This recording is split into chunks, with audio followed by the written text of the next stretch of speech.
الله يا الله الله سبحان الله الله يا الله الله حمدا لله. اعوذ باللہ من الشیطان الرجیم. بسم اللہ الرحمن الرحیم. الحمد للہ رب العالمین والصلاة والسلام علی اشرف الانبیاء والمرسلین وآلہ الطیبین الطاہرین المعصومین. عزیزان گرامی، عدل خدا اور اللہ تعالیٰ کی یہ صفت کہ اللہ تعالیٰ عادل ہے، اس کے بارے میں جو شبہات ذہن میں آتے ہیں وہ کچھ موٹے موٹے شبہات جو سوالات کی صورت میں انسان کے سامنے آتے ہیں، ان شبہات کا جواب اور ان سوالات کے مطمئن کرنے والے جوابات کیا ہیں جن کے ذریعے یہ شبہات دور ہو سکیں اور یہ سوالات کے اطمینان بخش جوابات انسان کے لیے حاصل ہو سکیں. عزیزان گرامی، ایک سوال ایک شبہ سامعین کرام کی خدمت میں پیش ہوا، اسی کے تسلسل میں اور سلسلے گفتگو کو آگے بڑھاتے ہوئے عزیزان گرامی ہم اپنی بات کو آگے بڑھاتے ہیں. اور یہ کہ انسانوں کے درمیان فرض کیجئے کہ بعض انسان نابینا ہیں، بعض آنکھ والے ہیں، بعض انسان مریض ہوتے ہیں، امراض میں گرفتار ہوتے ہیں، بعض انسان جو ہے وہ صحت مند اور تندرست ہوتے ہیں. انسانوں کو اس دنیا میں تکلیفوں کا سامنا ہوتا ہے، پریشانیوں کا سامنا ہوتا ہے.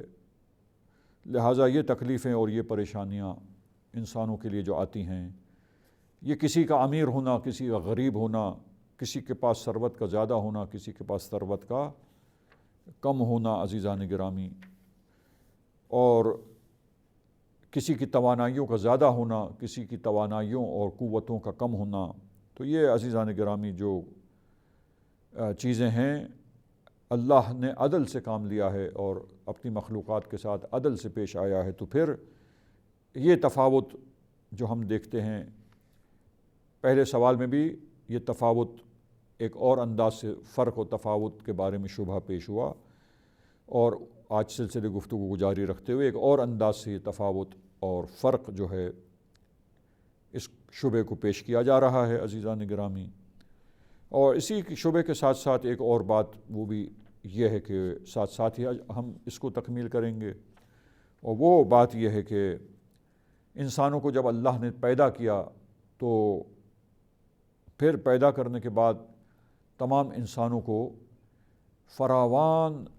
طریقے سے کہ ان کا دل ہمیشہ خوش رہے اور وہ ہمیشہ سیٹسفائی جس طرح رہیں، ایسا ہی اللہ نے سب کو کیوں عطا نہیں کر دیا، اور کیوں انسان پریشانی میں مبتلا ہے؟ یہ کچھ شکل بدل کے میں نے سوال کیا. اور پھر اور تیسرے مرحلے میں آگے بڑھ کر جو شبہ پیش آتا ہے کہ اکثر انسان جو پیدا ہو گئے اور دنیا میں نعمات سے لطف اندوز ہو رہے ہیں اور جی رہے ہیں، ان میں سے اکثریت مرنا نہیں چاہتی. وہ چاہتے ہیں کہ اس دنیا میں جو زندگی جو چل رہی ہے، یہ حسن کے ساتھ، یہ خوبصورتی کے ساتھ، یہ دنیا اسی طریقے سے چلتی رہے. تو پیدا ہو جانے کے بعد قیامت کا برپا کرنا، پیدا ہو جانے کے بعد اس زندگی کا ختم کر دینا اور موت کی آغوش میں سلا دینا اور روحوں کو قبض کر لینا، کہ یقیناً بہت سخت مرحلہ ہوتا ہے انسانوں کے لیے. تو اللہ تعالیٰ عدل والا پروردگار ہے، عدل کرنے والا ہے. تو پھر یہ موت اللہ نے کیوں لکھی اور یہ نظام کیوں ختم کر دیا اور کیوں اس کو قیامت کی طرف لے گیا؟ یہ وہ سوال ہیں کہ جو انسان کے ذہنوں میں کھٹکتے ہیں، انسانوں کے ذہن میں اٹھتے ہیں یہ شبہات اور تشویش میں مبتلا کرتے ہیں. عدل الہی کے بارے میں انسان کو جو ہے وہ مختلف قسم کے خیالات ذہن انسانی میں آتے ہیں. تو عزیزان گرامی، اب اس سوال کا یا یہ شبہ اور وسوسہ جو ذہنوں میں آتا ہے عزیزان گرامی، اس کا جواب کیا ہے؟ تو اس کا جواب واضح ہے اور روشن ہے اگر ہم غور و فکر کریں عزیزان گرامی.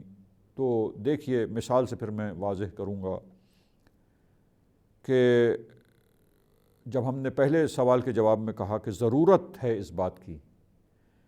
اس نظام میں ضرورت ہے اس بات کی کہ اسی انداز سے مختلف اشیاء کو جو مرتبط اور مربوط ہیں خلق کیا جانا چاہیے، تب تو یہ حسین و خوبصورت مجموعہ اور یہ کائنات، یہ دنیا اس حسین نظام کے ساتھ واقع ہوگی اور سامنے آئے گی، خلق ہوگی۔ اسی طرح اب یہ سوال کہ بعض انسان جو مریض ہوتے ہیں، بعض صحت مند ہوتے ہیں، تو عزیزان گرامی یہاں بات یہ ہے کہ اب یہ ممکن ہے کہ شاید ہی کوئی ایسی مثال ہو کہ جہاں انسان زندگی میں پیدا ہونے سے مرتے وقت تک صحت مند ہی صحت مند رہے ہو، کوئی مرض ہی اسے چھوٹا موٹا بھی حتیٰ اس کی زندگی میں نہ آئے۔ یہ تو بہت مشکل ہے۔ تمام انسانوں کی زندگی میں امراض آتے ہیں، بیماریاں آتی ہیں، تمام انسانوں کی زندگی میں سختیاں آتی ہیں، پریشانیاں آتی ہیں۔ اب یہ اور بات ہے کہ جو انسان پریشان ہوتا ہے وہ یہ سمجھ رہا ہوتا ہے کہ جو اس سے اچھی حالت میں ان کو دیکھ کے یہ سمجھ رہا ہوتا ہے کہ وہ پریشان نہیں ہیں، لیکن جو اس سے اچھی حالت میں ہے در واقع وہ بھی پریشان ہیں۔ انسان کی توجہ نہیں رہتی، آگہی نہیں رہتی، اور انسان کی یہ کوتاہ نظری اور کوتاہ فکری اور کم علمی ہے، ورنہ اللہ تعالیٰ نے دنیاوی حیات کو انسان کے لیے، بشر کے لیے اسی انداز سے قرار دیا ہے، یعنی مسائل اور مشکلات میں لپیٹ کر انسانی حیات کو پیدا کیا اور یہ انسانی حیات کا سلسلہ قائم کیا ہے۔ اور اس کی وجہ یہی ہے کہ جب پریشانیاں انسانوں کی زندگی میں آئیں تو ان پریشانیوں میں ایک طرف سے اس کو آزمائش کی جائے، آزمایا جائے کہ وہ صبر کرتا ہے، صبر سے کام لیتا ہے، یہ بے صبری کا مظاہرہ کرتا ہے، یہ امتحان ہے انسان کا، لہذا بے صبری کا مظاہرہ کرے تو امتحان میں فیل ہے، اگر صبر سے کام لے تو پھر امتحان میں کامیاب ہے اور اس کی بہترین پاداش اور بے حساب اجر اللہ کے پاس ہے۔ اور اسی طریقے سے جب نعمتیں ہیں، فراوانی ہے اور تندرستی ہے اور صحت مندی ہے اور صحت ہے، تو عزیزان گرامی وہاں یہ صحت اور تندرستی اور یہ نعمتیں دیکھنا یہ ہے کہ انسان شکر گزار بنتا ہے، نعمتوں پر شکر کرتا ہے یا نہیں، غفلت میں مبتلا ہو کر اللہ کو بھلا دیتا ہے، نعمتوں کا شکر ادا نہیں کرتا، اپنے اللہ کو یاد نہیں کرتا اور اللہ کی معرفت سے دور ہوتا ہے، اللہ کو یاد کر کے اللہ کے قریب ہو کر کمال حاصل نہیں کرتا، غفلت میں مبتلا ہو جاتا ہے، بھول جاتا ہے اللہ کو، آخرت کو، اپنے کو بھلا دیتا ہے، اس مادی لذتوں میں مبتلا ہو کر اور مادی لذتوں کے حصول میں اللہ کو بھلا دینے والا بن جاتا ہے، تو یہ قابل مذمت وصف ہے انسان کے لیے، اور یہی آزمائش ہے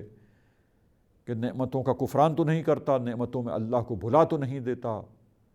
اللہ کو بھول کر، اللہ سے دور ہو کر کمال سے دور تو نہیں ہو جاتا، کیونکہ اگر اللہ کو بھول جائے، غفلت میں مبتلا ہو جائے تو عزیزان گرامی یہاں انسان پستی میں مبتلا ہو جاتا ہے۔ یہ حقیقت ہے جس حقیقت کو سمجھنا اور اس حقیقت کی معرفت حاصل کرنا تمام انسانوں کے لیے ضروری ہے۔ تو عزیزان گرامی یہ پریشانیاں جو آتی ہیں یہ ایک لحاظ سے آزمائش ہے،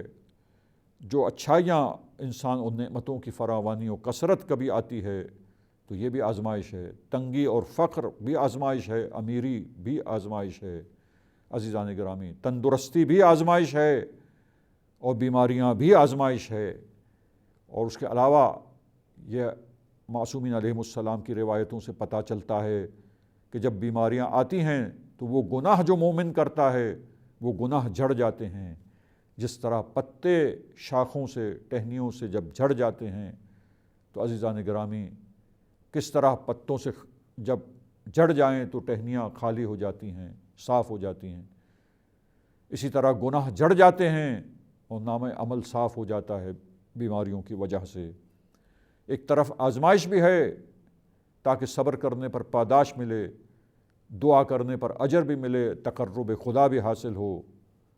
جب انسان دعا کرے مصیبت کے دور ہونے کے لیے، صحت کے حاصل ہونے کے لیے، بیماری کے دور کرنے کے لیے اللہ سے مدد مانگے، تو اس اللہ سے تقرب میں، اللہ سے مناجات میں کمال بشر ہے انسان کے لیے۔ تو عزیزان گرامی یہ سب چیزیں فائدہ مند ہیں، سب چیزیں مصلحت پر مشتمل ہیں۔ یہ اور بات ہے کہ انسان ان مصلحتوں کو نہیں سمجھ سکتا، اور اسی طرح مختلف انسانوں کو مختلف طریقے سے آزمایا جاتا ہے، کبھی اس کو مختلف انداز سے کیسے فراوانی دی جائے، کیسے اس کے لیے تنگی کی جائے، اس کے لیے کیسے مصیبتیں فراہم کی جائیں تاکہ اس کو آزمائش میں مبتلا کیا جائے۔ اور اسی طرح طاقتیں اور استعداد اور قوتیں مختلف ہیں۔ جی ہاں عزیزان گرامی، یہ مختلف طاقتوں اور مختلف استعداد کے ذریعے ہی انسان کی آزمائش ہے کہ ایک کو استعداد زیادہ ملا، قوت زیادہ ملی، اب اس کی آزمائش ہے کہ وہ کمزور پر ظلم تو نہیں کرتا، استعداد سے سوء استفادہ تو نہیں کرتا، اپنے استعداد سے دوسرے کو فائدہ پہنچاتا ہے اللہ کی خوشی کی خاطر، اور دوسروں سے ہمدردی کرتا ہے، اللہ کی دی ہوئی طاقت کو راہ خدا میں اور اللہ کی رضا کے لیے صرف کرتا ہے یا نہیں کرتا۔ یہ سب امتحان اور آزمائش کے مراحل ہیں عزیزان گرامی، اور امتحان اور آزمائش کا نظام پروردگار عالم کا ہے اس دنیا میں، اور پھر سب کو پلٹ جانا ہے اللہ کی طرف، اور ہمیشہ کی سعادت وہ اصل ہدف ہے عزیزان گرامی۔ آزمائش کے بعد وہ اصل کامیابی جہاں پریشانی نہیں ہے، جہاں مصیبتیں نہیں ہے، جہاں ہر طرح کا سیٹسفیکشن ہے، جیسا انسان چاہے ایسی حیات آسائش والی و پرسکون حیات ہے، ابدی سعادت ہے، کامیابی ہی کامیابی اور پرسکون زندگی۔ تو عزیزان گرامی، یہ دنیا کی زندگی کچھ ہے اس طریقے سے، لہٰذا یہاں پہ اونچ نیچ اور کمی اور زیادتی، فراوانی اور تنگی اور سختیاں اور آسائشیں عزیزان گرامی، اسی انداز سے انسانوں کی آزمائش بھی ہوتی ہے۔ اور دوسری طرف سے ایک اور فلسفہ یہ ہے کہ جب انسان مشکل میں ہوتا ہے تو اللہ کے لیے یہ چیز پسندیدہ ہے کہ اب اس مشکل سے نکلنے کے لیے جو صلاحیتیں ہیں ان صلاحیتوں کو بروئے کار لا کر محنت کرے، کوشش کرے، یہ چیز اللہ کے لیے پسندیدہ ہے۔ اللہ پر بھروسہ کرے، اللہ سے مانگے، اللہ پر توکل کرے، لیکن اللہ کی طرف سے وہ انسان ذمہ دار ہے۔ اور انہی کوششوں کے نتیجے میں بڑے بڑے انکشافات انسانی زندگی میں سامنے آتے ہیں، انسانی معاشرے میں، اور علوم ترقی کرتے ہیں، نئے نئے علوم انسانی معاشرے میں سامنے آتے ہیں۔ تو عزیزان گرامی، مختلف علوم کا سامنے آنا، مختلف علوم کی ترقی اور پیش رفت اور آگے بڑھنا، عقل بشر کا ارتقاء اور ترقی کا سفر طے کر کے انسان کا آگے بڑھنا، ارتقائی مراحل کو ترقی کرتے ہوئے، طے کرتے ہوئے کمال کی طرف اور ترقی کی طرف علمی لحاظ سے آگے بڑھنا، نئے نئے اسرار و رموز جو پوشیدہ تھے انسان کے لیے، وہ تمام اسرار و رموز جو سامنے آ جاتے ہیں انسان کے علوم کی ترقی کی وجہ سے، عقل کو بروئے کار لانے کی وجہ سے، استعداد کو استعمال کرنے کی وجہ سے عزیزان گرامی، یہ تمام فوائد اور مصلحتیں ہیں۔ لہٰذا موت بھی قرار دی اللہ نے تو وہ ظلم نہیں ہے۔ اب موت کیوں دی؟ موت بھی اسی لیے دی ہے تاکہ ایک اس پریشانی کی دنیا سے، اس مسائل میں جو گھرا ہوا انسان ہے، جو اللہ نے زندگی قرار دی، اس سے نکال کر دوسرے عالم میں منتقل کرے جہاں پہ ابدی سعادت ہے، جہاں پہ ہمیشہ کی آسائش ہے۔ البتہ انسان کو ذمہ دار کیا فاعل مختار بنا کر کہ وہ اپنے اختیار سے صبر و شکر، توکل، عبادت،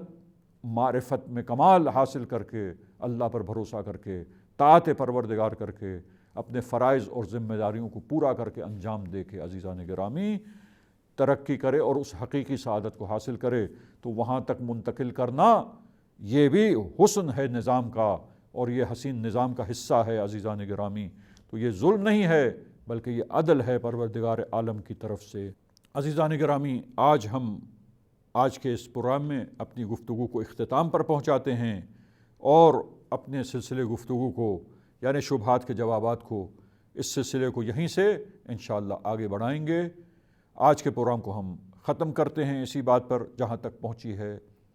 اور اس دعا کے ساتھ کہ اللہ تعالی ہمیں